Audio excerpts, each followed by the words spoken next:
Mehdi, obviously, it was a small company. I mean, maybe we should change the name to Super Macro. I mean, because the stock is not micro anymore, it's tiny. How much is the share count and just sort of the I don't want to say lack of liquidity, but it is a much smaller company. How does that play into this gigantic run that it's had? Because I've seen this kind of story before. Yes, and I think you and I have been around to remember the hype cycles of the past 20-some years. The company name should be more of a super hype.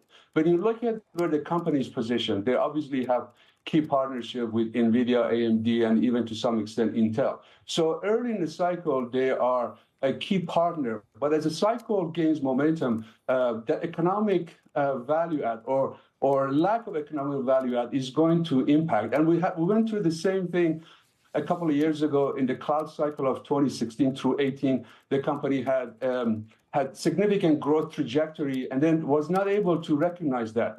I think in this early part of the AI cycle, obviously investors want to identify key winners. I think the hype and expectation that as a company add capacity, that's going to translate to revenue growth is something that is not well understood, and it just has to play out.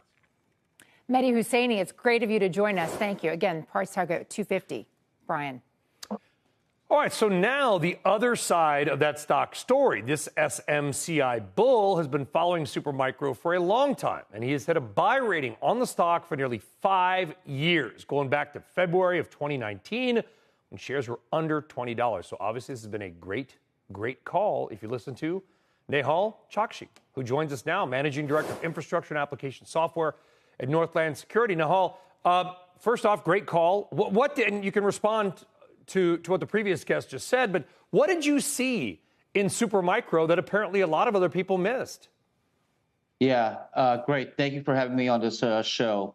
I guess, first of all, the thing that I've seen in Supermicro is a decades-long durable differentiation in that they own the motherboard design, the power supply design, chassis design.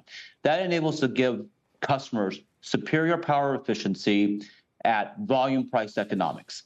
And the industry bifurcated the responsibilities of manufacturing and marketing decades ago. And Supermicro has stepped in with this unique business model that cannot be replicated because of this bifurcation of the responsibilities. And you see this durable differentiation in terms of return on invested capital. You can go and look at the gross margin and say, oh, it's less than 20%. There's no IP there. Look at the return on invested capital, 25+%. How can you have a 25+% return on invested capital without significant IP? And that significant IP is that building block architecture. So that's what we see. It's been decades long. Now, what's happened over the past 2 years, and we started calling this a top pick well before the ChatGPT moment in May of 2022. And that's because a new CFO came in, and he brought a significantly better deal discipline. He was sitting on the other side for years at HP Enterprise, looking at Supermicro, being afraid of it, because they know that they have better quality, better servers. And when he came into Supermicro, became the CFO, he brought better discipline. You started to see margins increase. And when we saw that, we knew that this was going to be a barn burner. We didn't know about the ChatGPT moment at that point in time. But once the ChatGPT moment happened and we saw that they are indeed a leader in Gen AI rack scale servers, well, that completely changed the story as well. And we could talk about, what is the opportunity for Supermicro with respect to that. But that's what we have been seeing here on Supermicro is a durable, decades-long differentiation that we do not see being eroded.